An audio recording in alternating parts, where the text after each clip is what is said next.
अस्सलाम वालेकुम स्टूडेंट, आज हम एक्सरसाइज 4.1 करने जा रहे हैं। यहाँ से 9th क्लास का अलजबरा शुरू हो चुका है और बच्चों जो अलजबरा है ना, इसके बेसिक बहुत से कॉन्सेप्ट होते हैं। एक्चुअली आप 4-5 क्लास से लेकर 8th क्लास तक काफ़ी अलजबरा पढ़ चुके हैं, लेकिन यहाँ पर उन चीज़ों को दोबारा नहीं बताएंगे वो। तो इसीलिए जो बेस है ना अलजबरा की, वो मैंने आपको बता दी हुई है 2 लेक्चर्स में। दोनों के थंबनेल आपको स्क्रीन पर नज़र आ जाएंगे। तो मेरी आपसे रिक्वेस्ट है कि प्लीज़ उन जो लेक्चर्स हैं ना दोनों, उनको लाजमी देखिएगा, क्योंकि अगर आप वो लेक्चर नहीं देखते हैं तो आपकी बेस वीक ही रहेगी। और जब मैं क्वेश्चन समझाया करूँगा तो दरमियान में से कुछ चीज़ें आपको समझ नहीं आया करेंगी, और जब कुछ चीज़ें समझ नहीं आएंगी तो आपके लिए मसला होगा। आपको लगेगा कि पता नहीं 9th का अलजबरा कितना मुश्किल है, ये मुझसे नहीं होगा वगैरह वगैरह। तो इसलिए अच्छा है कि आप वो 2 लेक्चर्स देख लें। आपकी तकरीबन 5 क्लास से 8th क्लास तक जो अलजबरा की बेस थी ना, वो आपकी अच्छे से क्लियर हो जाएगी, आपके कॉन्सेप्ट्स ठीक हो जाएंगे, और जब हम 9th का करेंगे तो आपको बहुत ईजी लगेगा। तो इसलिए मैं आपसे रिक्वेस्ट कर रहा हूँ कि पहले प्लीज़ आप वो 2 लेक्चर्स देख लें। स्क्रीन पर मैं आपको थंबनेल शो कर देता हूँ ताकि आपको लेक्चर्स फाइंड करने में मुश्किल ना हो। उसके बाद आप ये वीडियोज़ देखें तो आपको बहुत आसान लगेगा अलजबरा। और अगर आप वो लेक्चर नहीं देखते हैं तो ये वीडियो देखते हैं तो भी ठीक है। अगर आपके कॉन्सेप्ट ठीक है ना तो आपको समझ आ जाएगी, लेकिन बेसिक कॉन्सेप्ट होना ज़रूरी है। तो अब चलते हैं बच्चों, सबसे पहले देखते हैं कि पोलिनोमियल्स क्या होती हैं, हमने उनको आइडेंटिफाई करना है। बच्चों जो पोलिनोमियल्स होती हैं ना, पोलिनोमियल्स का मतलब होता है कि एक्स की जो है ना वेरिएबल है कोई, और उसकी काफ़ी ज़्यादा पावर होंगी, इधर कोफिशेंट होगा और इधर से फिर नेक्स्ट एक्स आना है, उसकी पावर एक कम होगी, फिर इस तरह से एक और कम, इस तरह से ये एक तरतीब हो, और दरमियान में कोई उनके जो है ना प्लस माइनस आ रहा हो, वो जो टर्म्स हैं वो प्लस माइनस हो रही हों। ये अलजबरा की डेफिनेशन लिखते हैं बेसिकली हमारी बुक वाले। ये आप इस तरह से समझें कि एक होती है मोनोनोमियल, मतलब जिसमें एक एक्स आए, फिर डाई, फिर ट्राई, और जब जिसमें काफ़ी ज़्यादा एक्स आए वो पोली। तो इस तरह से पोलिनोमियल्स। पर इसके लिए जो ज़रूरी बात है, हमारे क्वेश्चन में जो कॉन्सेप्ट है वो ये है कि पोलिनोमियल के लिए वेरिएबल की पावर फ्रैक्शन में नहीं आनी चाहिए, जैसे 1/2 हो गया, क्योंकि ये इक्वल होता है जी स्क्वायर रूट के, ये भी वही वाली बात हो गई है। और इसके अलावा जो एक्स की वैल्यू है ना, वो माइनस में भी नहीं आनी चाहिए, इस तरह की वैल्यूज़ ना आए। तो अगर इस तरह की वैल्यूज़ आती हैं तो पोलिनोमियल नहीं है। बस अगर ये आपको ये कॉन्सेप्ट याद है तो आपके क्वेश्चन हो जाएंगे। बच्चों देखें, ये वाला जो है ना क्वेश्चन, जब इसमें x ऊपर जाएगा तो x की पावर -1 हो जाएगी। अब ये चैप्टर नंबर 2 में बहुत अच्छे से करवा चुका हूँ, ये जो है वो एक्सपोनेंट का रूल है। तो अब जब -1 होगी तो मैंने कहा था कि पोलिनोमियल में वेरिएबल की पावर -1 नहीं आ सकती है, तो इसलिए ये पोलिनोमियल नहीं है। नेक्स्ट वाले क्वेश्चन में वेरिएबल की पावर फ्रैक्शन में आ गई। मैंने बताया था स्क्वायर रूट का मतलब था 1/2। अगर इसकी 1 और इन दोनों को ऐड कर ले तो 3/2, वो भी फ्रैक्शन ही है। तो मतलब ये चीज़ फ्रैक्शन में आ गई है, तो ये भी पोलिनोमियल नहीं है। थर्ड वाले में देखें बच्चों, एक्स का स्क्वायर, ये वाला वेरिएबल बिल्कुल ठीक है, ये वाला एक्स ये भी ठीक है। हाँ, इसके ऊपर स्क्वायर रूट आ सकता है क्योंकि ये वेरिएबल नहीं है ना, कांस्टेंट है। कांस्टेंट कोई भी रियल नंबर हो सकता है, तो इसलिए ये ठीक है। अब नेक्स्ट, इसलिए ये पोलिनोमियल है, तीसरा वाला क्वेश्चन। अब नेक्स्ट वाले में देखें बच्चों, ये नीचे आ गया ना। अब ये जो भी चीज़ है इसकी वजह से ये जो 2x - 1 नीचे आ गया ना, अगर अकेला कोई कांस्टेंट आता तो ठीक है। अब वेरिएबल भी आ गया ना डिनोमिनेटर के अंदर। बच्चों ये होता है न्यूमिरेटर, यानी जो ऊपर लिखा होता है वो डिनोमिनेटर, और नीचे सॉरी न्यूमिरेटर ऊपर वाला और नीचे वाला डिनोमिनेटर। जैसे फॉर एग्जांपल हम लिखते हैं px/qx। तो जो px है ना, ये है न्यूमिरेटर, और जो नीचे वाला है ये है डिनोमिनेटर। उर्दू मीडियम वाले जो है इसको शुमार कुनंदा कह रहे होते हैं और नीचे वाले को मखरज कह रहे होते हैं। तो बच्चों ये तो हो गए हमारे पास पहले क्वेश्चन के सारे पार्ट। अब नेक्स्ट वाले में हमने आइडेंटिफाई करना है कि रैशनल है कि नहीं वो एक्सप्रेशन। अब सबसे पहले रैशनल के लिए आपने याद रखना है कि वो किस फॉर्म में हो, px/qx की फॉर्म में। वो तो सारे क्वेश्चंस होंगे। और फिर उसके अलावा एक और कंडीशन होती है कि qx इक्वल ना हो 0 के। इसके अलावा जो है ना, उसमें ये भी देखना है आपने कि जो यानी कि वेरिएबल है ना, उसके ऊपर स्क्वायर रूट ना हो। बस ये आपने याद रखना इस क्वेश्चन में। तो बच्चों इसमें देखें स्क्वायर रूट आ रहा है, तो ये तो नई बात बनेगी, ये नहीं है जी हमारे पास वो रैशनल। ये रैशनल है क्योंकि इधर 3 के ऊपर स्क्वायर रूट है ना, वो कांस्टेंट है, कांस्टेंट के ऊपर आ सकता है। इसमें भी ठीक है बात, और इसमें भी स्क्वायर रूट आ जाएगा वेरिएबल के ऊपर, तो ये भी नहीं है। तो बच्चों इसमें ये भी हो गया कि जो पहला है ये नहीं है, दूसरा तीसरा है हमारे पास रैशनल एक्सप्रेशन, और लास्ट वाला भी नहीं है। बच्चों क्वेश्चन नंबर 3 और 4 बहुत इंपॉर्टेंट है शॉर्ट क्वेश्चंस के लिए। और जो इसे नेक्स्ट है ना 5 और 6, उसमें कुछ शॉर्ट हैं और कुछ लॉन्ग हैं, और वो भी बहुत इंपॉर्टेंट हैं, उनमें काफ़ी कॉन्सेप्ट्स यूज़ होते हैं। तो बच्चों हम करना शुरू करते हैं क्वेश्चंस को। तो पहला क्वेश्चन ये है कि इसको सिंप्लीफाई करना है, यानी कि रिड्यूस करना लोएस्ट फॉर्म के अंदर। तो कटिंग वगैरह करनी है और एक्सपोनेंट के रूल लगा के हमने इसको सोल्व कर लेना है। तो बच्चों देखें ये जो है ना इनकी और इनकी कटिंग होगी ना, 0 से 0 गया और 3 4 12, तो 4 आंसर आया, मैंने वो लिख लिया। अब हमने करना ये होता है कि जो वेरिएबल्स है ना, y के पास y लिख लें, x के पास x लिख लें और z के पास z लिख लें, पर इस तरह से लिखें कि जो बड़ी वैल्यू है ना उसके पास छोटी वाली को ले आएँ। अब पहले y ऊपर 3 था ना, वो बड़ा है, नीचे y 1 है जिसके ऊपर कुछ नहीं होता 1 होता है, वो ऊपर जाके माइनस का हो गया, ठीक है। अब ये एक्सपोनेंट का रूल है, बेस मैंने बताया था, पावर नीचे से ऊपर जाएगी, कोई भी चीज़ वेरिएबल नीचे से ऊपर जाएगा पावर का साइन चेंज। अब 3 की पावर नीचे बढ़ी है नीचे 3 है ऊपर 2 है, तो x की जो वैल्यू है वो नीचे आ जाएगी, तो मैंने लिखा x की पावर 3 और -2। अब z की पावर एक 5 है और दूसरी वाली 2 है, तो इसलिए जो z है ना वो ऊपर चला जाएगा क्योंकि ऊपर पावर बड़ी है, तो ऊपर जाकर -2 हो जाएगा। तो बच्चों ये मैंने लिख लिए जो वेरिएबल्स हैं उनको उनकी एक्सपोनेंट पावर के अकॉर्डिंग, ताकि उनका आंसर प्लस मिले, हमें पावर प्लस में आंसर देनी होती है। तो बच्चों देखें नेक्स्ट क्वेश्चन ये होता है कि ये भी अब बेस में बताया हुआ है कि जो बेस अगर सेम हो तो पावर्स ऐड हो जाती हैं। ऐड होने का मतलब जो साइन है उनको ऐसे रहने दो। तो ये देखें y 2 थे ना, एक 3 था एक -1 था, मैंने ऐसे लिख लिया। z भी 2 थे, 5 -2 आ गया वो, और नीचे 3 -2 आ गया। तो जब 3 में से 1 गया तो आंसर 2 बचा, जब 5 में से 2 को माइनस करेंगे तो 3 बचा, और नीचे x की पावर 1 वो लिखा नहीं करते। तो लास्ट वाला बच्चों हमारा फाइनल आंसर आ गया, जिसमें हमारे पास आंसर आया 4y² z³ divide by x। इसमें भी बच्चों कटिंग होनी है, 2 4 होता है जी 8, तो 4a बचा, वो मैंने यहाँ लिख दिया 4a। उसके बाद नेक्स्ट वाले को मैंने कुछ नहीं किया, ऊपर जो है ना वो x+1 ऐसे ही रहा। नीचे हमें पता है, अब ये भी बेस मैंने करवाया है कि 1 के ऊपर हम खुद से स्क्वायर और क्यूब लगा सकते हैं फॉर्मूला कंप्लीट करने के लिए। तो इस पर फॉर्मूला लग गया, एक दो प्लस में लिखने वाला और एक दो माइनस में लिखने वाला, दरमियान में मल्टीप्लाई का साइन होता है यहाँ पे, यानी कि मल्टीप्लाई हो रहे हैं। तो जब इसको एक दो प्लस में लिखा एक दो माइनस में लिखा तो बना x+1 x-1, x+1 वाला ये इससे कैंसिल हो गया, पीछे बच गया 4a डिवाइड बाई x-1, और वो इसका आंसर है। तो बच्चों ये वाला पार्ट भी होगा। नेक्स्ट वाला देखें, इसमें बेसिकली मुझे पता है कि जो ऊपर चीज़ें हैं ना उनको सोल्व करके नीचे वाली चीज़ बन जाएगी। इसे नीचे वाली जो यानी कि डिनोमिनेटर है ना उसको नहीं मैं छेड़ रहा, बल्कि मैं न्यूमिरेटर के अंदर चीज़ें जो है ना वो सिंप्लीफाई कर रहा हूँ। तो मैंने इस वाले फॉर्मूले को ओपन कर दिया, 2ab वाला फॉर्मूला, फर्स्ट टर्म का स्क्वायर सेकंड का स्क्वायर 2ab, उसके बाद -4xy ऐसे ही आ गया, वो पहले से लिखा हुआ था। अब 2ab या 2xy बात एक ही है, यानी कि फॉर्मूला बताया मैंने आपको। तो फर्स्ट टर्म ऐसी आ गई, सेकंड ऐसे आ गई, ये दोनों आपस में सोल्व हो गए, तो आंसर -2xy आ गया, क्योंकि बड़ी वैल्यू में से छोटी को माइनस कर दिया ना, डिफरेंट साइन है। ये भी बेस की बात है बच्चों, अब ये कॉन्सेप्ट आपको आने चाहिए, वरना तो ये क्वेश्चन नहीं हो पाएंगे।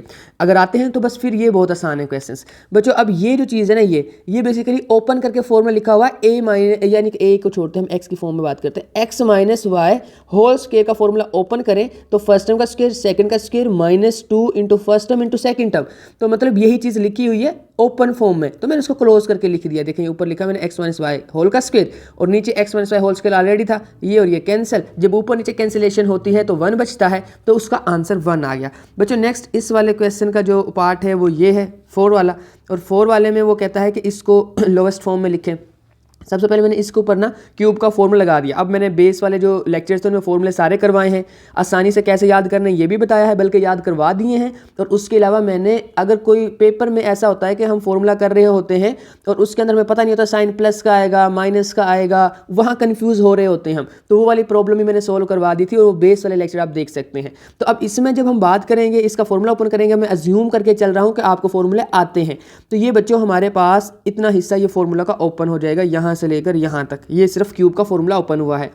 नेक्स्ट ये वाली चीज़ मैंने ऐसे ही लिख दी, और नीचे मैंने जो चीज़ें थी उनको कुछ नहीं कहा, वो बिल्कुल ऐसे ही मैंने यहाँ पर कॉपी पेस्ट कर दिया, ऐसे ही लिख दिया। अब हमें नज़र आ रहा है कि ये और ये तो हो गई जी कैंसिल, ऐसे ही है ना। उसके अलावा नेक्स्ट जो हमारे पास चीज़ है बच्चों, वो ये और ये भी कैंसिल हो गए। अच्छा, इसका एक और तरीका भी था कि हम इस वाले फॉर्मूले को क्लोज कर देते तो वो ये बन जाना था, और ये क्लोज होके मतलब इससे कटिंग हो जानी, बात एक ही है। तो क्लोज करना आप लोगों के लिए मुश्किल है, ओपन करना आप लोगों के लिए आसान है फॉर्मूले को, क्योंकि आपने फॉर्मूले जो जितने भी सीखे हैं आज तक उनको ओपन करना ही सीखा है यानी कि 2ab की फॉर्म में सीखा है। तो बच्चों हमारे पास सिर्फ इतना जो है ना क्वेश्चन का हिस्सा बच गया। मैंने नेक्स्ट स्टेप में ये लिख लिया, और इसमें हमने देखना ये है कि बच्चों ये किस चीज़ के क्या चीज़ लिखी हुई है। तो ये लिखा हुआ है x-y होल का स्क्वायर, इसका फॉर्मूला है ये 2xy वाला, लेकिन ओपन शक्ल में है, मैंने उसको क्लोज कर दिया, आंसर आ गया। नेक्स्ट क्वेश्चन में बच्चों हमने क्या करना है कि उसमें भी सिंप्लीफाई ही करना है। अब 2 क्वेश्चन है, पहले ये देखते हैं जी इसको कैसे सोल्व करें। देखिए ये ऐसे लिखा मैंने, इस पर मैंने बताया था ना कि खुद से स्क्वायर लगा सकते हैं। तो इस पर फर्स्ट टर्म का स्क्वायर माइनस सेकंड का स्क्वायर वाला फॉर्मूला लगा, एक दफ़ा प्लस में लिखा, एक दफ़ा माइनस में लिखा। नीचे हमारे पास ये ऐसे ही रहा। और बच्चों इसको हम लिख सकते हैं ऐसे, नीचे वाली इस फॉर्म को एक्स स्क्वायर माइनस 4 को लिख सकते हैं 2 का स्क्वायर। तो ये 2 का स्क्वायर होगा तो इस पर एक दफ़ा प्लस में लिखने वाला फॉर्मूला लग गया, एक दफ़ा माइनस में लिखने वाला फॉर्मूला लग गया। मतलब इसमें ये जो फॉर्मूला है प्लस में लिखने वाला और माइनस में लिखने वाला 2 दफ़ा लगा क्वेश्चन में, एक दफ़ा ऊपर और एक दफ़ा नीचे। अब ये जब चीज़ें सिंप्लीफाई हो जाएंगी ना तो ये और ये कैंसिल हो जाएगा, ये और ये कैंसिल हो जाएगा। इतना जो हमारे पास पोर्शन बच गया है ना, ये आंसर है और यही मैंने नीचे लिखा हुआ है, ये इसका आंसर आ गया। ये लें बच्चों, ये क्वेश्चन भी हो गया। नेक्स्ट वाला देखते हैं जी, उसमें क्या करना है। अच्छा जी, अब मिड टर्म ब्रेक वाले क्वेश्चन आ रहे हैं। वैसे तो इस पर होल का स्क्वायर का फॉर्मूला भी लग सकता है, बट मिड टर्म ब्रेक वाले क्वेश्चंस मैं इसको मिड टर्म से कर रहा हूँ, फैक्टराइजेशन बोलते हैं इसको। तो अब वो आपको बेस वाले लेक्चर में मिल जाएगी कि factorization with mid term breaking कैसे करनी होती है, यानी मिड टर्म को कैसे ब्रेक कर सकते हैं हम। ये वाला जो है ना मेथड अब आप वहाँ से सीखिएगा। मैं यहाँ पे मोटा मोटा बता देता हूँ बच्चों। हमने इसको और जो एक्स के साथ होता है उसको मल्टीप्लाई करना होता है और उसका ऐसा पेयर बनाना होता है कि उसको प्लस माइनस करके दरमियान वाली वैल्यू बन जाए। तो जब हमने इसको मल्टीप्लाई कराया, इसको और इसको इधर तो 1 है तो ये तो 4 ही बना, और पेयर बना -2 और -2 का, दोनों मल्टीप्लाई करेंगे तो +4 बनेगा, ऐड करेंगे तो -4 बनेगा, यानी कि दरमियान वाली वैल्यू। तो बस ये क्वेश्चन की मिड टर्म ब्रेक हो गई है। उसके बाद नेक्स्ट स्टेप ये होता है, अच्छा नीचे मैंने क्या किया, 2 कॉमन ले लिया, तो इस स्टेप तक हम क्वेश्चन कर चुके हैं। नेक्स्ट स्टेप ऊपर यानी कि मिड टर्म ये करना होता है कि पहले 2 में से कुछ कॉमन आता है, दूसरे 2 में से कुछ कॉमन आता है, तो वो मैंने बिल्कुल ऐसे ही किया। तो देखें पहले 2 में से x कॉमन आता है, दूसरे 2 में से -2 को कॉमन लिया मैंने, और नीचे मैंने फॉर्मूला लगा दिया। तो इस क्वेश्चन में यहाँ नीचे लगाया था कि ये 2 का स्क्वायर बन जाता है 4। तो फर्स्ट टर्म को एक दफ़ा लिखना है प्लस के साथ सेकंड टर्म, देन फिर एक दफ़ा first term minus second term, और दोनों के दरमियान मल्टीप्लाई का साइन आएगा। ये बच्चों हमारे पास आ गया ये वाला कॉन्सेप्ट के प्लस और माइनस में लिखने वाला फॉर्मूला। नेक्स्ट क्या करना है जी, ये याद रखें, मैथमेटिक्स में कॉन्सेप्ट है, मैंने बेस वाले लेक्चर में बताया है कि जब ब्रैकेट में चीज़ें सेम हों तो एक दफ़ा वो लिखते हैं और एक दफ़ा जो ब्रैकेट के बाहर चीज़ें पड़ी हुई हैं ना, ये इनको ब्रैकेट में बंद करके लिख देते हैं। और यही किया है मैंने नेक्स्ट में, देखें x-2 लिखा और एक दफ़ा ब्रैकेट में x-2। इसमें तो मतलब एक्सीडेंटली ऐसा था कि दोनों ही x-2 आ रहे हैं। एग्जाम्पल के तौर पर अगर यहाँ पे 4 होता तो मैं यहाँ पे 4 लिख देता ऐसे। तो एक दफ़ा ब्रैकेट के बाहर वाली चीज़ों को ब्रैकेट में बंद कर देना है, और एक दफ़ा जो ब्रैकेट के अंदर सेम चीज़ें हैं 2 दफ़ा आ रही हैं, एक दफ़ा उनको लिखना होता है। तो बच्चों वो मैंने इधर लिख दिया है। अब हमें नज़र आ रहा है कि ये और ये तो हो जाएंगे कैंसिल, और पीछे ये जो बच जाएगा ये इसका आंसर है। तो ये शॉर्ट बहुत इंपॉर्टेंट है सारे। नेक्स्ट बच्चों जो हमारे पास क्वेश्चन थोड़े लेंथी हैं, लॉन्ग में भी आ सकते हैं और शॉर्ट में भी आ सकते हैं। तो इस क्वेश्चन को करने के बहुत से मेथड हैं, जो मुझे इजी लगता है मैं उससे करवा रहा हूँ। तो मैंने पहले इनमें से बहुत कुछ कॉमन आ सकता है, पर मैंने सिर्फ x कॉमन लिया है ताकि मेरी ज़रूरत पूरी हो सके ना। मैं बताता हूँ वो कैसे, ऐसे यानी कि x कॉमन लेके नीचे वाले जो हैं वो उनको ऐसे ही रहने दिया। अब मुझे पता है कि इन पर प्लस माइनस का फॉर्मूला लग सकता है। जो फर्स्ट वैल्यू है वो है 8x² का स्क्वेयर, ये बनेगा, और -8 का स्क्वेयर ऐसे। अब इनको मैंने एक दफ़ा प्लस में लिख दिया, एक दफ़ा माइनस में लिख दिया, फॉर्मूला लग गया इनके ऊपर। बच्चों आई होप कि आपको समझ आ गई होगी, क्योंकि ये फॉर्मूले आपको मैं करवा चुका हूँ। तो ये हमारे पास इनके ऊपर जो फॉर्मूला लगा तो मैंने ये चीज़ें लिख दी है, नीचे वाली चीज़ों को मैंने ऐसे रहने दिया। अब मैंने देखा कि ये और ये तो हो गई जी कैंसिल। जब ये कैंसिल हो गए तो जो अब चीज़ें बची हैं मैं वो लिख रहा हूँ।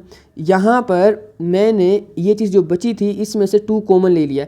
तो जब इसमें से हम 2 कॉमन लेंगे तो पीछे क्या बचेगा, 4x² और -4 ही बचेगा ना, ठीक है। और बाहर ऑलरेडी x पड़ा हुआ है, ये x और ये जो 2 जो कॉमन लिया ये मिलके क्या बना देंगे 2x। बच्चों वही देख लें, नेक्स्ट स्टेप मैंने लिखा हुआ है 2x बाहर आ गया हमारे पास, और हाँ यहाँ पे बच्चों हमारे पास 2x बाहर आया और पीछे 4x² -4 बच गया, और नीचे जो वैल्यू एक कैंसिल होने के बाद ये बच गई है। अब हमने इसको इस फॉर्म में से लिखा क्योंकि इस पर दोबारा फॉर्मूला लग सकता है प्लस और माइनस वाला। ये चीज़ 2x का स्क्वायर है, ये 2 का स्क्वायर है, तो ये 2x + 2 2x - 2, एक दो प्लस में लिखा एक दो माइनस में लिखा। अच्छा उसके बाद जो नीचे वाली वैल्यू उसको ऐसे ही रहने दिया। अब देखें ये और ये भी कैंसिल हो गए, और इनमें से अब ऊपर चीज़ें बच गई थी सिर्फ इतनी, 2x बचा और साथ बचा था 2x - 2। तो मैंने इसमें से फर्दर 2 को कॉमन लेके इसको 4x बना दिया है, मल्टीप्लाई हो जाएगा ना बाहर आके कॉमन, तो ये 4x - x - 1। जब कॉमन ले लेंगे एक दफ़ा और 2 को तो अंदर जो ब्रैकेट में x - 1 बचेगी वैल्यू। तो बच्चों राइट साइड वाला क्वेश्चन करते हैं। अब उसमें भी यही फॉर्मूला लगेगा, एक दफ़ा प्लस में लिखने वाला एक दफ़ा माइनस में। ये जो चीज़ है ना इतनी, ये बेसिकली फॉर्मूला ये जो स्क्वायर बनेगा 3x और उसके ऊपर होल का स्क्वायर लिख सकते हैं हम ये, और ये तो ऑलरेडी इस चीज़ का होल स्क्वायर है, तो एक दफ़ा प्लस में लिखते हैं एक दफ़ा माइनस में लिखते हैं। तो क्या बनेगा, अब देखें ये बनेगा 3x प्लस के साथ ये वैल्यू लिख दी सेकंड वाली, और फिर 3x माइनस का साइन डाल के वो वाली वैल्यू लिख दी जो कि सेकंड वैल्यू है। एक दफ़ा प्लस में लिखा एक दफ़ा माइनस में, देखें ये प्लस में लिखा और ये माइनस में लिखा, और ये मल्टीप्लाई हो रहे हैं, आप पहले माइनस लिख सकते हैं बाद में प्लस लिख सकते हैं, उसका मसला नहीं है। अब क्या करना है जी, ब्रैकेट ओपन कर देनी है। 3x जब बाहर प्लस का साइन हो तो वैल्यूज़ अंदर वाली ऐसे ही रहती हैं। तो 3x बना प्लस एक्स स्क्वायर बना माइनस 4 बना, ये वैल्यू तो ऐसे ही आ गई। जब नेक्स्ट वाली वैल्यू की बात करेंगे उसमें साइन चेंज हो गया, क्योंकि बाहर माइनस है ना, तो माइनस वजह से साइन चेंज हो गए। तो 3x ऐसे ही रहा, उसके बाद माइनस की वजह से ये माइनस एक्स स्क्वायर बना और ये माइनस और माइनस मल्टीप्लाई होकर प्लस बन गई, तो प्लस का 4 आया। अब देखें बच्चों, गौर से सुने कि जो नीचे वैल्यू है ना वो लिखी हुई है 3x minus x square plus 4। इसको मैंने, ये जो नीचे वैल्यू थी इसको मैंने यहाँ पर अरेंज करके लिखा हुआ है, यानी कि ऊपर वाली फॉर्म में लिखा, ताकि आपको समझ आ जाए कि क्या क्या चीज़ें कैंसिल हो सकती हैं। सबसे पहले मैंने 3x लिखा, वो मैंने लिखा, उसके बाद माइनस एक्स स्क्वायर लिखा, प्लस 4 लिखा। क्यों? क्योंकि ऊपर ये चीज़ पड़ी हुई है। अब आपने गौर से देखना है, मैंने बस नीचे वाली वैल्यू को अरेंज किया है। अब अगर आप गौर से देखें कि ये वाली जो वैल्यू है ना, ये और ये कैंसिल होती हैं ये, और इनको कैंसिल करने के लिए मैंने अरेंज किया था। वैसे तो इस फॉर्म में भी कैंसिल हो सकते हैं, मसला नहीं है, पर आपकी आसानी के लिए मैंने ये कर दिया ताकि समझ आ जाए कि अच्छा ये वाकई कैंसिल हो सकते हैं। तरतीब से देखें, 3x था minus x square plus 4 minus x square plus 4, ठीक है जी, कैंसिल हो गई। नेक्स्ट अब हमने क्या करना है, जो चीज़ बच गई है उसको तरतीब से लिख देना है। तरतीब का मतलब होता है कि पहले सबसे बड़ी वैल्यू, फिर उससे छोटी वैल्यू और फिर उससे छोटी वैल्यू। अब ये जो मैंने चीज़ें यहाँ पर लिखी हैं, कॉन्सेप्ट है, ये आप देख लीजिएगा कॉन्सेप्ट वाले लेक्चर में। तो बहरहाल ये मैंने तरतीब से लिखा हुआ है, ये इसका आंसर है। नेक्स्ट क्वेश्चन बच्चों 4 से शुरू हो गया। 4 बड़ा इंपॉर्टेंट शॉर्ट है, हमें एक चीज़ देता है वो, यानी कि एक कोई भी एक्सप्रेशन, कोई भी अलजेब्रिक एक्सप्रेशन देता है, कहता है इसकी वैल्यू फाइंड करो, और वैल्यू फाइंड करने के लिए हमें 2-3 चीज़ें और भी देता है। यानी कि x की वैल्यू भी हमें बता देता है कि x की जगह पे ये रखो, y की जगह पे ये रखो और z की जगह पे ये रखो, और हमें एक्सप्रेशन ये वाला दिया हुआ है। तो बस हम इसको सोल्व करते हैं। वैसे इसके 2 क्वेश्चन है, ये भी है और यहाँ फिर x y z की वैल्यू चेंज कर देगा, मैं दोनों करवा रहा हूँ। तो सबसे पहले देखें, x की जगह पे मैंने कितना रखना है जी 3, तो मैंने लिखा 3 का क्यूब, ये लिखा हुआ है, और फिर y की जगह पे ब्रैकेट में, क्योंकि दोनों मल्टीप्लाई हो रहे हैं ना, x y बेस की बात है ये, जब कुछ ना हो दरमियान में मल्टीप्लाई हो रहे होते हैं, ये -1 है। अब उसके बाद दरमियान में माइनस का साइन है, मैंने माइनस लिखा, 2 इंटू जी की वैल्यू लिखी मैंने -2। जब मैं डिवाइड में गया तो x और z दोनों मल्टीप्लाई होते हैं, दोनों को मैंने वैल्यूज को ब्रैकेट में लिख दिया, क्योंकि ब्रैकेट में लिखना मल्टीप्लाई होने के बराबर है। अब जब 3 का क्यूब लेंगे वो 27 बनेगा, क्योंकि 3 3 दा 9 9 3 दा 27, और उसको -1 से मल्टीप्लाई करना है बाद में। और उसके बाद ये 4 ऐसे ही रहा, और नीचे 3 2 दा 6 माइनस का 6 बन गया। अब क्या करना है जी, ये जो मल्टीप्लाई होंगे इधर, तो 27 को माइनस का कर देंगे, -27 प्लस 4 करेंगे तो आंसर हमें मिल जाएगा जी 23, लेकिन 23 मिलेगा हमें माइनस का, क्योंकि 27 बड़ी वैल्यू है, तो -23/6 आंसर आ जाएगा। इसको एक और फॉर्म में भी लिखा जा सकता है, वो डिवाइड करके लिखते हैं, तो ये आंसर भी ठीक है, चाहे तो आप वो लिख लीजिएगा, बुक में दोनों दिए हुए हैं। नेक्स्ट वाले में क्या करना है जी, x y z की वैल्यूज चेंज हो गई, क्वेश्चन सेम है, तो मैंने यहाँ पे लिखा है जी x की जगह पर -1 और उसका क्यूब, और y की जगह पे -9 क्योंकि वैल्यू वही थी, माइनस का 2 ऐसे ही आया क्वेश्चन के अकॉर्डिंग, और z की वैल्यू 4 मैंने चेंज कर दी, यहाँ पे 4 लिख दिया। नीचे हमारे पास x -1 आ गया और z 4 आ गया। अब -1 का क्यूब बच्चों -1 ही है, अब इस पर भी बहुत कॉन्सेप्ट है इसका भी, लेकिन मैं उसको आगे चलता हूं बच्चों। पावर इवन में हो तो प्लस आंसर आता है, ऑड में हो तो माइनस आता है, बस इतना मैं यहाँ पे बता देता हूँ। तो अब यहाँ पे -1 आ गया, और -9 को मैंने नहीं कुछ किया, वो ऐसे ही रहा। 2 और 4 जब मल्टीप्लाई हुए तो 8 आया, बाहर माइनस था, उस वजह से -8 बन गया। नीचे जब 1 और -4 मल्टीप्लाई हुए तो -4 बन गया। बच्चों जब ये दोनों आपस में मल्टीप्लाई हुए तो ये बना हमारे पास प्लस का 9, और ऊपर पड़ा हुआ है एक माइनस का 8 और नीचे -4, तो इधर से तो आंसर मिलेगा हमें, इसको मैं एक बता रहा हूँ, इधर तो मिलेगा +1 ही, लेकिन नीचे माइनस का 4 है ना, उसकी वजह से जो लास्ट में फाइनल आंसर है ना वो माइनस का आया हमारे पास, तो -1/4। बच्चों अब वो क्या करता है कि x y z की वैल्यू भी चेंज कर देता है, और जो है ना एक्सप्रेशन या जो अलजेब्रिक एक्सप्रेशन है उसको भी चेंज कर देता है, कहता है अब इसकी वैल्यू फाइंड करके दो। दोनों तीनों क्वेश्चन शॉर्ट है और इंपॉर्टेंट शॉर्ट है। तो अब हमने देखना है कि x का स्क्वायर है, y का क्यूब है, x की वैल्यू 4 मैंने उसका स्क्वायर लिखा, y की वैल्यू -2 मैंने उसका क्यूब लिखा। अब नेक्स्ट क्या करना है जी, उसने बोला है कि नेक्स्ट हमारे पास -5 मैंने ऐसे लिखा, ये माइनस और ये 5, और z की जगह पर मैंने -1 की पावर 4 लिख दिया है। नीचे x y z तीनों मल्टीप्लाई हो रहे हैं, तीनों वैल्यूज को लिख के मैंने ब्रैकेट में डाल दिया कि आपस में मल्टीप्लाई हो रही हैं। अब करना क्या है कि 4 का स्क्वायर होता है जी 16, मैंने वो लिखा, -2 का क्यूब होता है -8, और माइनस का 5 ऐसे ही रहा, और जब -1 की पावर 4 लेंगे, पावर इवन में है तो आंसर प्लस में मिलेगा, तो +1 इसका आंसर यहाँ पे आ गया, मैंने वो लिख दिया है। जब नीचे हमने वैल्यूज़ को मल्टीप्लाई किया तो ये बना 2 4 दा 8, माइनस का 8 बना है ना, जब -8 को -1 से मल्टीप्लाई किया तो +8 बन गया, 8 बनता 8 ही रहता है ना, तो ये +8 बना नीचे। अब ऊपर क्या करना है, हमने इन दोनों को जो मल्टीप्लाई किया तो वो 128 बनता है माइनस का, और ये जो 5 1 से मल्टीप्लाई हुआ ये भी बना -5, तो इन दोनों को जब ऐड किया तो -133 डिवाइड बाय 8, ये इसका आंसर आ जाएगा। इनको मतलब आगे सिंपल कैलकुलेटर से प्लस माइनस कर सकते हैं, कटिंग नहीं होती है तो वही आंसर लिख दो। तो बच्चों अब आते हैं जब नेक्स्ट क्वेश्चन के ऊपर, ये हमारे पास लॉन्ग क्वेश्चन भी आता है, शॉर्ट भी आ सकता है। पहले कुछ क्वेश्चन शॉर्ट है, बाकी लॉन्ग है। अब करना क्या है जी, देखें ये और ये इसका मिला के एलसीएम लेना होता है, क्योंकि अब कटिंग शटिंग वाला चक्कर नेक्स्ट क्वेश्चन में आएगा, प्लस माइनस में तो एलसीएम लेकर सोल्व करना होता है। तो अब इसको एलसीएम लेंगे तो नीचे वैल्यू सेम हो तो आसान होता है हमारे लिए, क्योंकि वही एलसीएम बन जाता है। तो हमें नजर आ रहा है कि 2x तो इधर भी है 2x, 3y तो y, बस साइन डिफरेंट है ना, ऑपोजिट है कि y के साथ लेफ्ट साइड यानी कि जो पहली टर्म है इसके साथ माइनस है लेकिन यहाँ पे प्लस है, यहाँ पे 2 के साथ प्लस है लेकिन यहाँ पे माइनस है। तो साइन चेंज करने हैं हमने किसी तरीके से, तो उसका तरीका होता है, मैंने बेसिक वाले लेक्चर में बताया था कि साइन चेंज करने हैं तो माइनस कॉमन ले लो। बच्चों माइनस कॉमन लिया, इन सब के साइन चेंज हो गए। नेक्स्ट वाले स्टेप पे मैंने क्या किया है कि इस माइनस को और इस माइनस को दोनों को आपस में मल्टीप्लाई करा दिया है। जब ये दोनों आपस में मल्टीप्लाई होंगे तो माइनस माइनस प्लस हो जाएगा, तो दरमियान में प्लस आ गया और इसको तरतीब से लिख दिया, यानी कि प्लस की वैल्यू पहले और माइनस की बाद में। तो मैथ में इसको अच्छा समझा जाता है कि आप प्लस की वैल्यू पहले लिखें, माइनस की बाद में लिखें।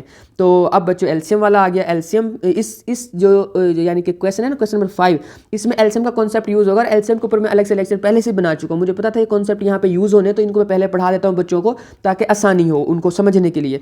तो अब ये 2x और 3y जब नीचे एलसीएम सेम हो ना, सॉरी वैल्यूज ये डिनोमिनेटर जो है ना सेम हो डिनोमिनेटर, तो उसमें नीचे वाली वैल्यू ऐसे ही रहती है और वही यानी कि बन जाता है हमारे पास एलसीएम। और ऊपर वाली वैल्यूज़ को ऐसे उठा के लिख देते होते हैं, दरमियान में साइन भी वही रहता है, तो मैंने उसको ऐसे ही लिखा और 15 4 ऐड हो जाएंगे नेक्स्ट स्टेप में और नीचे वाली वैल्यू ऐसे ही, तो इसका आंसर आ गया। इधर से हमने क्या करना है, देखेंगे नीचे वैल्यूज इस दफ़ा डिफरेंट है, साइन का फर्क नहीं है। अगर तो देखें 1 के साथ तो प्लस ही है ना दोनों में, अगर माइनस कॉमन भी लें तो एक माइनस का हो जाएगा 1, मतलब सेम नहीं होने लगी माइनस कॉमन लेके भी वैल्यूज़। तो इससे अच्छा है कि इन दोनों को इकट्ठा करके एलसीएम बना लो, ये दोनों मिलकर एलसीएम बन गई। अब एलसीएम का कॉन्सेप्ट मैंने बताया हुआ बच्चों, इसको इसके नीचे से ऐसे लिख के डिवाइड कराना होता है, जो यानी कि ये समझो जो यहाँ पे लिखा हुआ है ना ये और जो यहाँ पे लिखा हुआ है ये आपस में हो गए कैंसिल। तो सबसे पहले तो ऊपर वाली वैल्यू को लिख लो, मैंने वो लिख ली, ऊपर वाली वैल्यू हमेशा ऊपर उठा के ऐसे लिख दो, वो मैंने लिख दी। उसके बाद इधर से एलसीएम में से कटिंग नहीं हुई थी, ये चीज़ बच गई थी ना, ये भी मैंने ऊपर लिख दी। तो अब ये दोनों आ गए। अब नेक्स्ट वाले में क्या करना है जी, नेक्स्ट वाले सबसे पहले तो ये वैल्यू उठा के लिखो, माइनस का साइन तो ऐसे रहा ना, ये वाली वैल्यू उठा के लिखो, मैंने वो लिखी और नीचे प्लस वाला कैंसिल हो गया पोर्शन ये इतना, लेकिन माइनस वाला जो बच गया है वो मैंने यहाँ पे लिख दिया है। बच्चों आई होप कि आपको इसकी समझ आ गई होगी, अगर इसकी थोड़ी बहुत समझ नहीं आई है तो प्लीज़ वो एलसीएम वाला लेक्चर आपने देख लेना है। तो अब क्या करना है जी, इन सबको मैंने आपस में मल्टीप्लाई कर दिया। मल्टीप्लाई करना मैंने सिखाया हुआ है, अलजेब्रा में मल्टीप्लाई कैसे करते हैं। तो ये मल्टीप्लाई करके आंसर आ गया, जब ये इससे पहले टर्म पहली से, फिर पहली दूसरी से, फिर दूसरी वाली पहली से, दूसरी वाली दूसरी से, इस तरह से मल्टीप्लाई करना होता है तरतीब से। इसको उसको मैंने किया, फिर इसको ऐसे किया, पहले इसको इसके साथ, फिर इसको इसके साथ, फिर सेकंड वाली को फर्स्ट के साथ सेकंड में, और फिर सेकंड को सेकंड के साथ। तो अब ये हमारे पास आंसर आ गया मल्टीप्लाई करके। फिर दरमियान में माइनस का साइन, इस वजह से बाकी वैल्यूज़ के साइन चेंज हो गए जो लास्ट वाली ब्रैकेट में थी। अब बच्चों यहाँ पे कॉन्सेप्ट थोड़ा सा यूज़ किया है कि यहाँ पे दोनों को ऐड करके मैंने 4x बना दिया, ठीक है, क्योंकि सेम लाइक क्वांटिटीज़ ऐड हो सकती हैं, और लाइक क्वांटिटीज़ मतलब जिनके साथ वेरिएबल सेम हो। और ये माइनस का 2 और माइनस का 2 जब साथ x है तो माइनस का 4x जो है बन जाएगा। माइनस का जब यहाँ पर 4x बनेगा ऐसे ये वैल्यू बनेगी 1 - 4x + 4x स्क्वायर।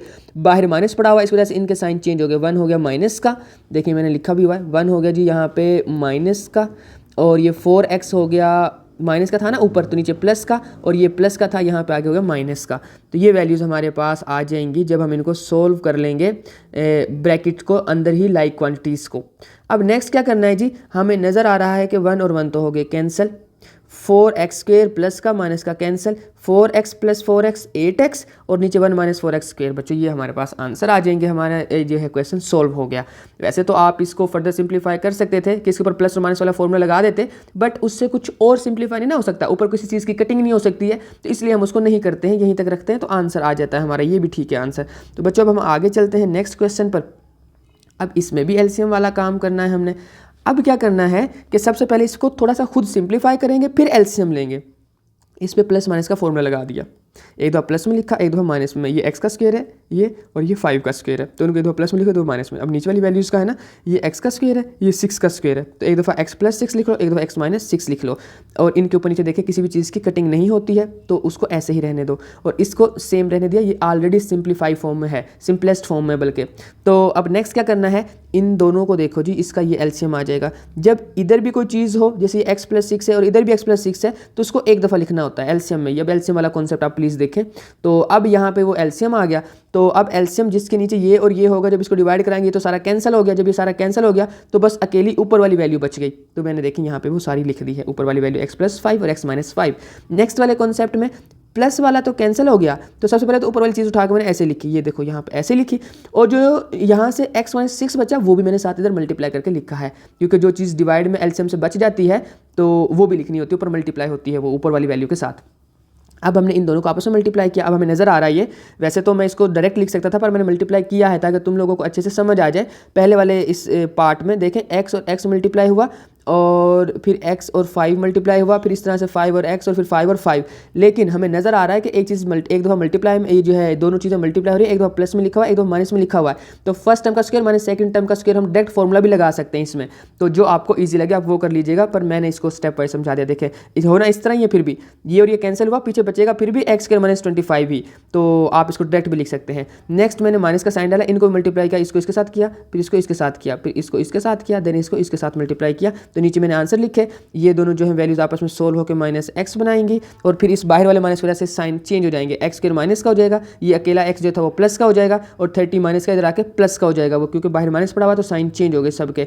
अब बच्चों नेक्स्ट क्या करना है हमने कि ये एक्स स्क्वायर ऐसे लिखा, माइनस 25 ऐसे लिखा, ऐसे लिख दिया, उसके बाद ये इन सब के साइन चेंज करके लिख दिए। तो ये और ये तो हो गए कैंसिल, तो पीछे क्या बच गया जी एक्स, वो मैंने लिखा, और इन दोनों को जब सोल्व करेंगे तो प्लस का 5 बचेगा क्योंकि बड़ी वैल्यू में से छोटी को माइनस किया, और नीचे जो वैल्यू है उसको मैंने दोबारा से उस पर फॉर्मूला लगाया है, एलसीएम वाले पे क्लोज करना है उसको, एक दो फर्स्ट टर्म का स्क्वायर माइनस सेकंड का स्क्वायर, और फिर पहली टर्म क्या बनती है एक्स, और सेकंड का जब स्क्वायर लेंगे माइनस 36, तो एक्स स्क्वायर माइनस 36 वो बन जाएगा डिनोमिनेटर के अंदर। और बच्चों ये आ जाएगा हमारे पास क्वेश्चन का आंसर।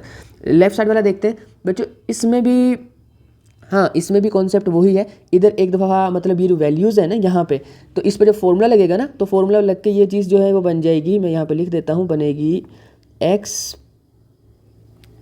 -1 और x +1, बच्चों ये वैल्यू बन जाएगी, है ना। तो यही एलसीएम आ जाएगा। जब एलसीएम आया देखें ये जो अब वैल्यूज़ हैं अब इनको गौर से देखें, x -1 वाली तो कैंसिल हो गई यहाँ, सॉरी ये तो प्लस वाली, ये माइनस वाली कैंसिल हो गई।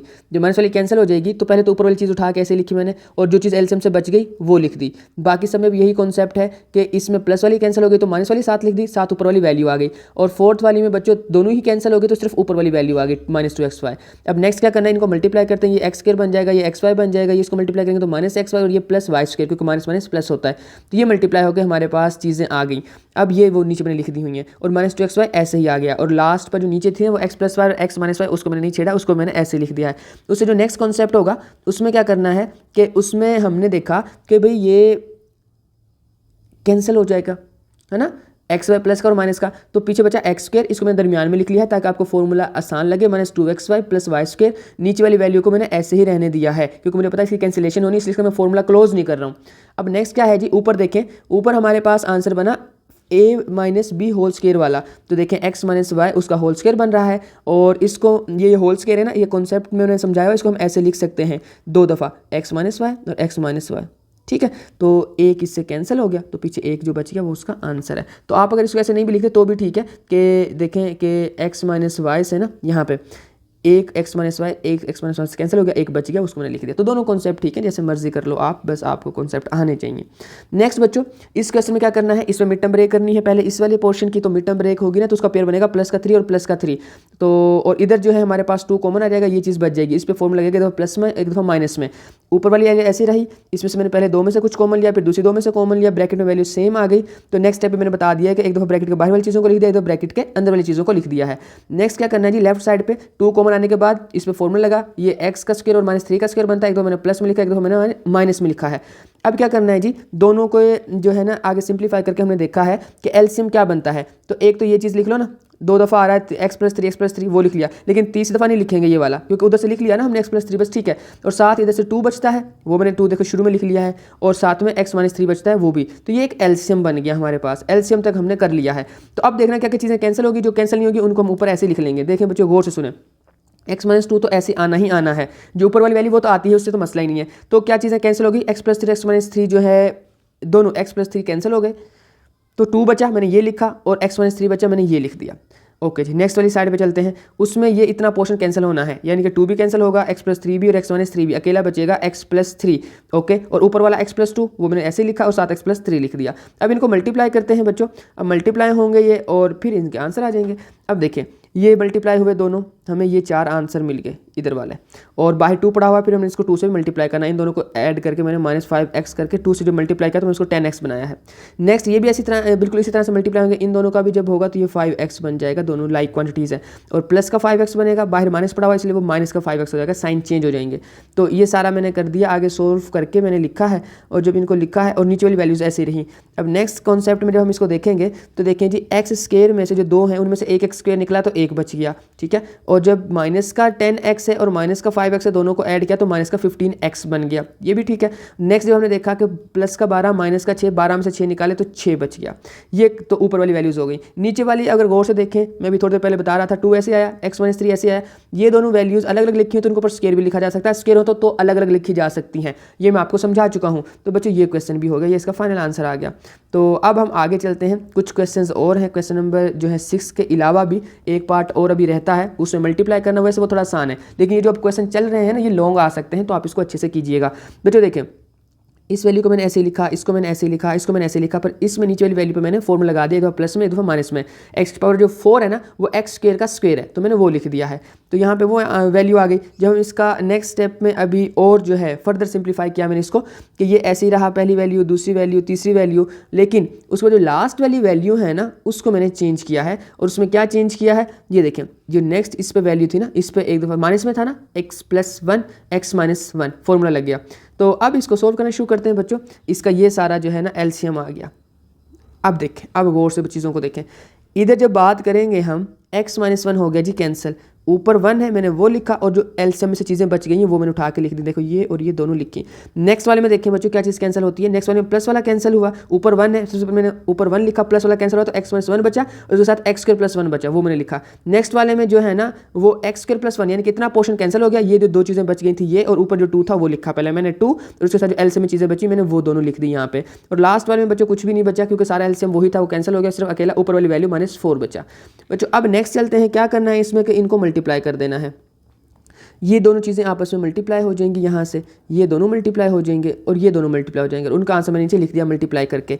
तो जो मल्टीप्लाई हो जाएंगे, अभी मैंने अंदर फर्दर साइन से चेंज नहीं कराया, साइन चेंज नहीं कराया, वो ऐसे रहने दिया। तो फिर ये हमारे पास वैल्यू ऊपर बन जाएगी ये वाली ऐसे, इसके साइन चेंज हो गए, ये 2 से मल्टीप्लाई हो गई, और ये भी ऐसे ही आ गया। बच्चों अब अगर हम देखेंगे इसमें, तो अब हमें नज़र आएगा कि तो सारी चीज़ें कैंसिल हो गई हैं। फॉर एग्जाम्पल मैं यहाँ पर कैंसिल करवा देता हूँ कि x⁻3 कैंसिल, x प्लस का माइनस का कैंसिल हो गया। ओके, ये दोनों मिलके बने 2x² प्लस के, ये और ये माइनस का, ये भी बच्चों कैंसिल हो गया। एक प्लस के 2x बन जाएगा, एक माइनस का 2x² बन जाएगा, मतलब दोनों x² है तो कैंसिल हो गए। अब देखें यहाँ एक ये 1 और एक ये 1, 2 हो गए प्लस के, और 2 ये हो गए, प्लस के 4 हो गए, ये माइनस का 4 पड़ा हुआ है तो ये भी कैंसिल हो गए। तो बच्चों सारा कुछ ही कैंसिल हो जाएगा। जब सारा कैंसिल हो गया तो ऊपर 0 बचता है। जब सिर्फ ऊपर ही ऊपर कैंसिल होती हैं चीज़ें, 0 बचती हैं। अगर ऊपर नीचे कटिंग हो ना, जैसे यहाँ x से नीचे x से, इनकी कटिंग होगी तो 1 बचेगा। बस जब ये याद रखेगा, जब डिवाइड में कटिंग होती है तो 1 बचता है, और जब प्लस माइनस में यानी कि ऊपर या नीचे कटिंग होती है तो 0 बचता है। तो ऊपर 0, नीचे वो ऐसे ही रहा बेचारा पूरा एलसीएम, लेकिन उसके अब कुछ वैल्यू नहीं है ना, ऊपर 0 आ गया। कोई भी चीज़ 0 से मल्टीप्लाई डिवाइड हो तो आंसर सारा 0 आ जाता है। तो ये क्वेश्चन भी सोल्व हो गया, इसका आंसर फाइनल 0 आया। बच्चों ये क्वेश्चन है, लास्ट इसका पोर्शन है, और ये मल्टीप्लाई वाले थोड़े आसान है। तो बच्चों ये देखो, क्योंकि इनमें कटिंग हो जाती है, इस पर एक दफ़ा प्लस में फॉर्मूला, एक दफ़ा माइनस का फॉर्मूला लगा देते हैं। ये x² और -7 का स्क्वायर बनता है, तो एक दफ़ा x+7, एक दफ़ा x-7। अब क्या करना है, नीचे वाली वैल्यू सेम रही, x+7 कैंसिल हो गया, जो बाकी बच गया वो आंसर है। नेक्स्ट वाले कॉन्सेप्ट में क्या है कि ऊपर जो वैल्यूज़ हैं उनमें से 4 कॉमन लिया तो x-3 बचा, नीचे फॉर्मूला लगाया, एक दफ़ा प्लस का एक दफ़ा माइनस का। लेफ्ट साइड पे इसका जो है ना हमारे पास ओके, ये बच्चों एक मैंने कॉन्सेप्ट यहाँ पे अप्लाई किया है। ये जो डिवाइड है ना, ये कन्वर्ट जब मल्टीप्लाई में होता है ना, तो नीचे वाली वैल्यू ऊपर चली जाती है और ऊपर वाली वैल्यू नीचे आ जाती है। ये आपने छोटी क्लासेस में पढ़ा हुआ, तो वही कॉन्सेप्ट है। और बेसिकली होना ये था कि जो नीचे वाली वैल्यू है ना, उसकी मिड टर्म ब्रेक होनी थी, तो अब वो ऊपर चली गई है, तो ऊपर मैंने मिड टर्म ब्रेक कर दी है, और ऊपर वाली वैल्यू में से 2 कॉमन आके बाद में प्लस माइनस का फॉर्मूला लगेगा, वो मैंने यहाँ पे लिख दिया हुआ है। नेक्स्ट कॉन्सेप्ट में क्या होना जी, ये और ये तो ऐसे ये कैंसिल हो गया ना, लेकिन नेक्स्ट स्टेप मैंने किया अभी कैंसिल हो गया, पीछे बच गया 4/x+3, और इधर हमने देखना है जी इन दोनों में से 3, इधर दोनों में से x कॉमन, इन दोनों में से 3 कॉमन, और नीचे वाले में x+3+x और 3 - x वाला फॉर्मूला लग जाएगा। तो सॉरी, ये सारा जो है ना हमारे पास कॉन्सेप्ट आ जाएगा यहाँ पे। हम यहाँ पे थे। ओके, तो अब ये हमारे पास ये सोल्व हो जाएगा। अब जब ये सोल्व होना है हमारे पास, तो एक दफ़ा x+3 ये वाला x+3 और एक दफ़ा इसको बंद करेंगे ब्रैकेट में, तो x+3 ये वाला बनेगा। अब जब इसको सोल्व कर लिया और नीचे भी x+3 x-3 बना, तो x+3 जो कैंसिल हो गया, एक x+3 इधर से और इधर से कैंसिल हो गया, तो लास्ट पर 2 डिवाइड बाई x-2 बचेगा। तो आई थिंक ये कटिंग करने से कन्फ्यूजन हो रही है, मैं नेक्स्ट स्टेप्स में नहीं करूँगा, बट ये कटिंग हो जाएगी। आप इसको रफ में लिख के चेक करें, आपको आसानी से समझ आ जाएगा कि किस किस की कटिंग हुई है। बच्चों नेक्स्ट देखते हैं। अब ये मैंने एक फॉर्मूला यहाँ पे लिख दिया हुआ है ताकि आप लोग कंफ्यूज ना हो। ये ऊपर वाले जो है ना, ये बेसिकली x के स्क्वायर का क्यूब है और y के स्क्वायर का क्यूब है, तो वो फॉर्मूला ओपन करना है मैंने, तो वो मैंने यहाँ पे कर दिया हुआ है। मैंने पहले फॉर्मूला लिखा ताकि आप लोग कंफ्यूज ना हो जाए, ये फॉर्मूला बनेगा। तो ये देखो मैंने ये इसकी जगह पे लिखा है, ठीक है। अब फॉर्मूले आपको वहाँ पे अच्छे से प्रैक्टिस करवाई थी मैंने कॉन्सेप्ट में, तो अब बस वहाँ से आई होप कि आपको आते होंगे। और ये वाली वैल्यू मैंने नीचे ऐसे लिखी क्योंकि इसकी कैंसिलेशन हो जानी है, तो देखें ये और ये तो गए, ठीक है। उसके बाद क्या है, ये वाली चीज़ जो है ना, अब मैंने बताया था ना डिवाइड में हो, जिस चीज़ के नीचे कुछ नहीं होता, नहीं 1 होता, याद रखें। और जब डिवाइड से मल्टीप्लाई में जाएंगे तो ये चीज़ें 1 ऊपर चला गया, ऊपर वाली वैल्यू नीचे आ गई, तो अब वो जो नीचे वैल्यू आई है ना, उसकी बेसिकली कैंसिलेशन हो जाएगी। तो देखें ये और ये कैंसिल हो गया, ये और ये कैंसिल हो गया। जब ऊपर नीचे कैंसिलेशन होती है तो आंसर क्या आता है 1, और वो इसका आंसर है। अब नेक्स्ट देखते हैं बच्चों, इसमें क्या करना है, ऊपर देखें इसको एक दफ़ा प्लस में और माइनस में लिखा जा सकता है, तो ये वाला एक दफ़ा प्लस में लिखा, एक दफ़ा माइनस में लिखा। डिवाइड में मिड टर्म ब्रेक होनी है, और इधर ऐसे ही रहा, इधर ऐसे ही रहा, ठीक है। इसमें से माइनस को लेकर इसको सीधा कर दिया ना, x-1 लिख दिया। वैसे ये जो है ना, ये सारे जितने मैंने मिड टर्म ब्रेक से करवाए, इनकी एक और फैक्टराइजेशन की भी फॉर्म है कि होल का स्क्वायर बन सकता है, बट वो जब मैं करवाऊंगा ना इंशाल्लाह तीसरे चैप्टर में, तीसरे नहीं 5वें चैप्टर में, तो मैं आपको करवा दूंगा, वो वाला मेथड भी करवा दूंगा। वैसे मैंने उसमें बेस वाले में करवाया हुआ है, जो बेसिक था ना अलजबरा का सेकंड वाला लेक्चर, उसमें करवाया, पार्ट 2 में करवाया हुआ है। अच्छा बच्चों, अब क्या करना है, ये माइनस जो यहाँ पर निकला था उठा कर मैंने शुरू में लिख लिया, ये देखें यहाँ आ गया। अब क्या करना है जी, इसमें से कॉमन लेना है, ऊपर वाली वैल्यूज ऐसे रही और इसको मैंने नहीं छेड़ा, इसको ऐसे रहने दिया। नेक्स्ट स्टेप में उसको एक दो प्लस में लिखा, तो माइनस में, वो तो ऐसे ही रहा। इनमें से कॉमन लेके हमने एक दो इनको ब्रैकेट में बंद किया, एक दो ब्रैकेट वाली चीज़ को लिखा, तो वो ऐसे ही आ गया। और नेक्स्ट हमने देखा कि वो सेम चीज़ है। अब हमने देखना क्या है कि ये और ये कैंसिल होते हैं, ये और ये कैंसिल होते हैं, ये चीज़ बच गई और ये बच गई, यही आंसर है बेसिकली। तो बच्चों ये आंसर आ गया हमारे पास। अब हम चलते हैं जी नेक्स्ट क्वेश्चन की तरफ। अब जो हमारा नेक्स्ट क्वेश्चन है वो ये है 5वां, और आई थिंक इसके बाद लास्ट क्वेश्चन होना है बच्चों। अब क्या है कि इसमें हमने देखना क्या चीज़ कॉमन आ सकती है इन दोनों में से, तो x कॉमन आ सकता है, मैंने x कॉमन निकाल लिया और ब्रैकेट में x+y बच गया। कॉमन लेना मैंने सिखाया हुआ है। अब इसमें से x कॉमन आया है तो x+y ब्रैकेट में बच गया। डिवाइड में ऐसे ही लिख दी चीज़ों को, वो सेम रही। मल्टीप्लाई में कन्वर्ट किया, नीचे वाली वैल्यू ऊपर चली गई, ऊपर वाली नीचे आ गई, और नीचे वाली में से जो था ना, इसमें से y कॉमन आता था वो ऊपर कॉमन ले लिया मैंने, और ऊपर वाले में से x कॉमन आता था वो मैंने नीचे ले लिया, क्योंकि वो टाइम उल्ट दिए ना हमने। तो अब क्या करना है बच्चों, अब देखना क्या क्या कैंसिल हो सकता है, x+y x+y x+y x+y cancel हो गया, x कैंसिल हो गया, y कैंसिल हो गया, y बचा, ये देखें x बचा, नीचे y बचा, और x-2 बचा ऊपर और x-1 बचा नीचे, वो मैंने सारा लिख दिया बच्चों। ये इसका बेसिकली सोल्यूशन हो गया, कॉन्सेप्ट हो गया। Last question I think so इसका, सॉरी यही लास्ट था, बस खत्म हो गए सारे क्वेश्चन। तो बच्चों मुझे उम्मीद है कि आपको इसकी समझ आ गई होगी। अब नेक्स्ट लेक्चर मेरा इंशाल्लाह 4.2, 4.3 और 4.4 से रिलेटेड होगा, मैं रिव्यू भी करवाऊंगा। और इसके अलावा पहले 3 चैप्टर मैं पढ़ा चुका हूं, अगर आपने वो समझने हैं तो आप चैनल को विजिट करके समझ सकते हैं। और जो नई वीडियोज़ अपलोड होंगी उनको देखने के लिए आप चैनल को सब्सक्राइब करके बेल आइकन प्रेस कर लें।